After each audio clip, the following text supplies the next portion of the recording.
the particle physics. So we start with a section of the syllabus. This is around 2/3 of the syllabus.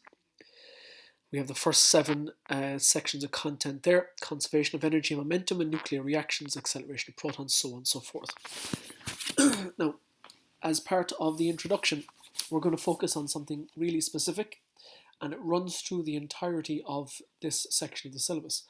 It's the conservation of energy mass, conservation of momentum, and conservation of charge.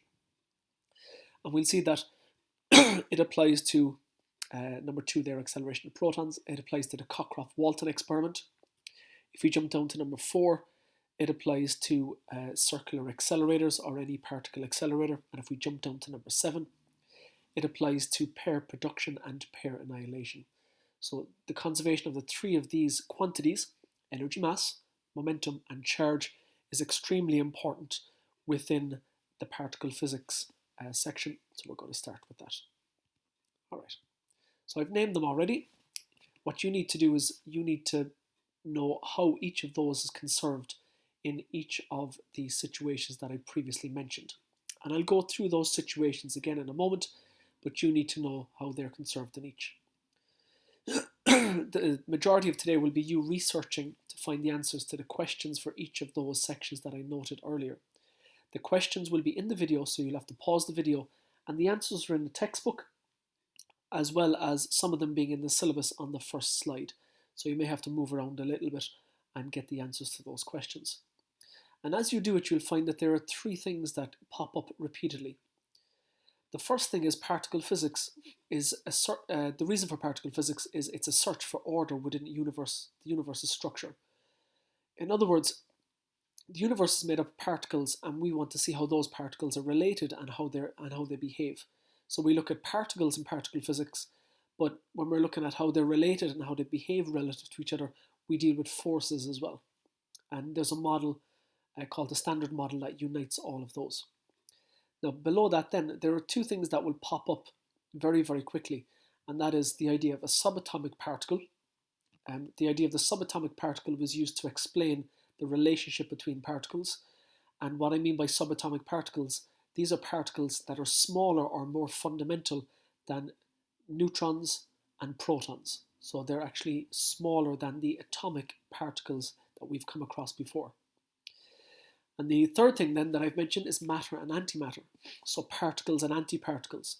So every particle that you've come across so far will have an antiparticle counterpart. And the antiparticle is almost identical to the particle itself, except for it has an opposite charge.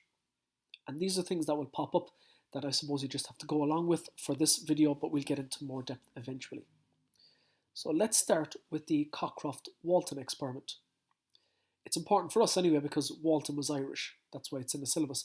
But beyond that, it was a particle accelerator. And this funny looking diagram on the right hand side, at the top of it, you had hydrogen atoms, so they're protons, produced in a hydrogen discharge tube.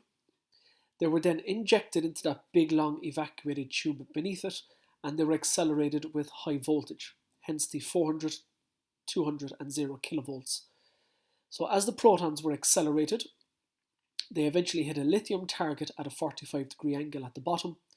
And then what happened is the protons and a lithium particle or a lithium atom changed or transmutated into 2 different particles, 2 alpha particles that strangely enough came out in opposite directions with the same velocity. So they had equal but opposite momentum left and right. Those alpha particles then hit 2 zinc sulfide screens, and you could see flashes or scintillations of light on those zinc sulfide screens. Because zinc sulfide would fluoresce when alpha particles hit off it, or they just produce a little tiny spark or scintillation. So that's a kind of overview of it. There are 5 questions on the left. Pause the video and research the answer to those in the textbook. I'm going to keep going.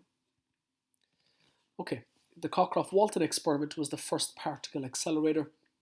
Since then, higher voltages have been used in particle accelerators, meaning there's more electrical energy available, and more electrical energy means that you can have a greater kinetic energy of the particles. In other words, particles can be pushed faster and faster and faster, very close to the speed of light.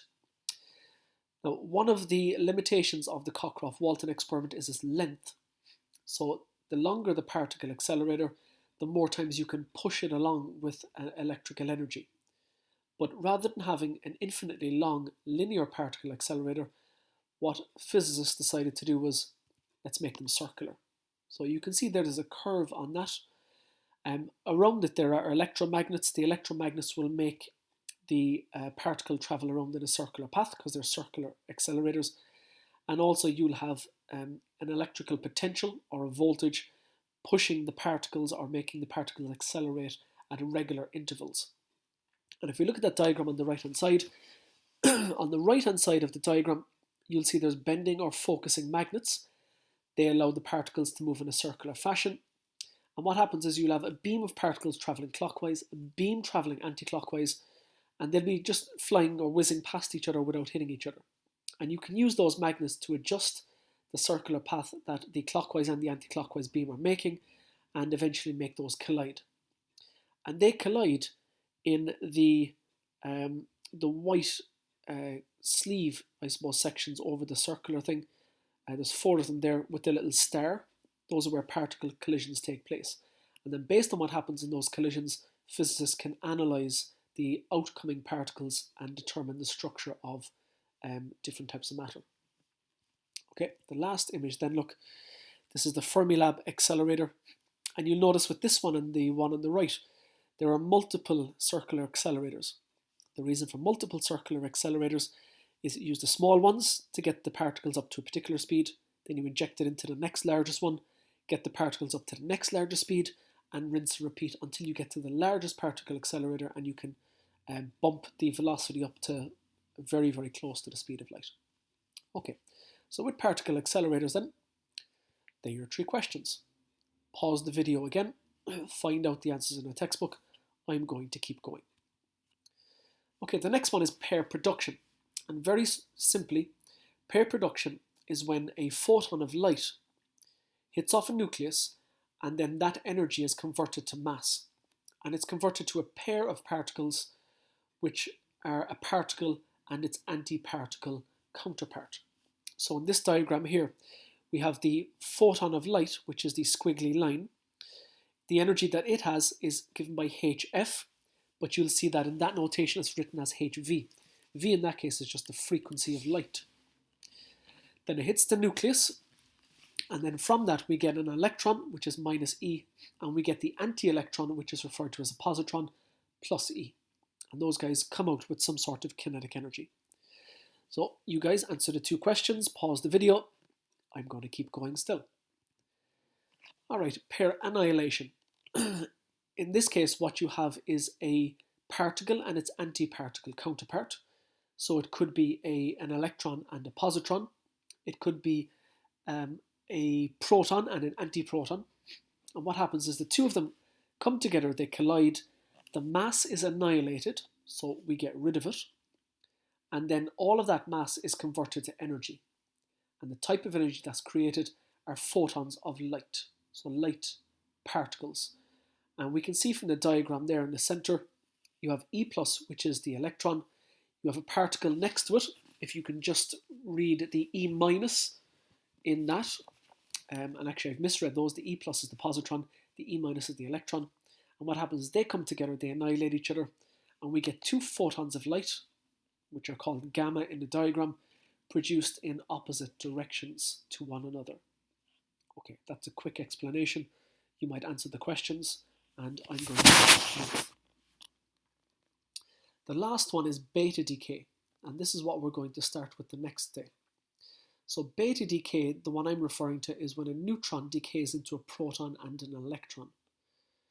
So the neutron undergoes some sort of subatomic change. The neutron becomes a proton, and as it becomes a proton, it gives out a beta particle, which is the high-speed electron. That's a simple version of it.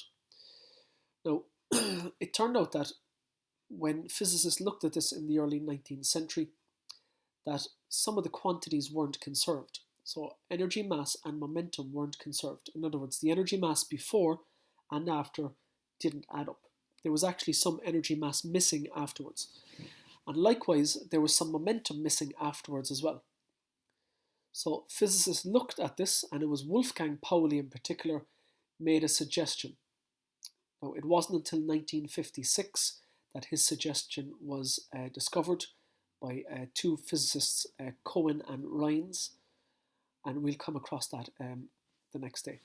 So will you guys answer the questions there? Pause the video again, and I think that is done. So, just as a quick recap, we're looking at conservation of the three of those things there, and the goal is see how the conservation of those applies to the Cockcroft-Walton experiment, particle accelerators, pair production and annihilation, and beta decay. And you'll go to the textbook to find each of those. We also had a quick look at the syllabus, and the syllabus does have some of those answers there. So that's video 1 done, gents.